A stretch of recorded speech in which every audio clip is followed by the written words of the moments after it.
So in an earlier video called P-Bass Conspiracy Theories, I did a Find the P-Bass challenge. What it was 5 different audio samples from basses that had pickups in the P-bass position. And the challenge was for the listener to try to pick out the single pickup P-bass or P-basses that were used in the demonstration. And I posted it on many websites and message boards. So let's do that again, shall we? But this time, I'm going to make some changes based on the feedback that I've gotten from the first challenge. Now, in the first challenge, I slapped the notes, and there is a reason why I did this. Each pickup type has its own response characteristics.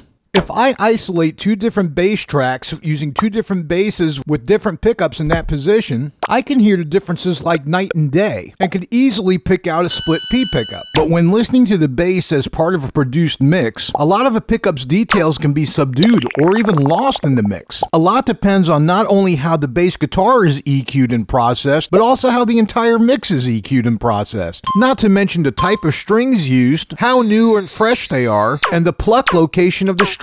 So what I did in the demonstration was use a drum track, a keyboard track, and a bass track nice and loud right on top. And this is why I slapped the notes. Because a slapped bass note opens up a lot of harmonic structure and string detail.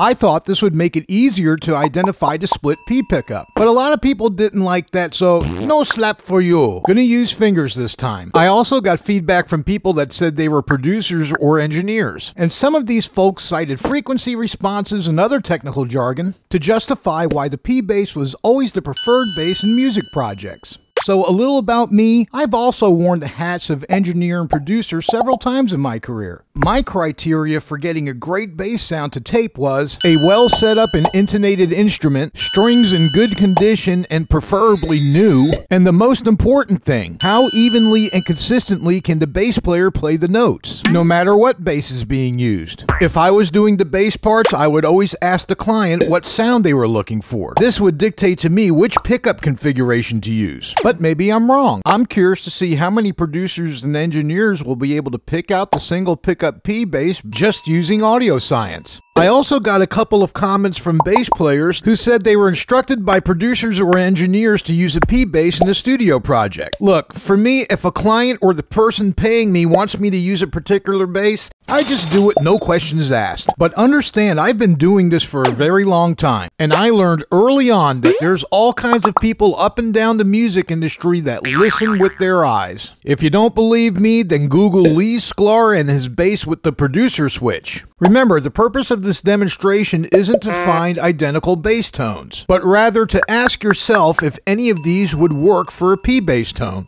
So here we go, 5 different basses with 5 different pickups in the P bass position. See if you can identify the single split pickup P bass or P basses used in this demonstration.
Think you got it? Please leave your answers below in the comments. I'm looking forward to seeing them. I'll be posting the answers in a future video. I'm Rib13. Thanks for watching. As always, a big thank you to my Patreon supporters, Derek and Joe, and I'll see you next time.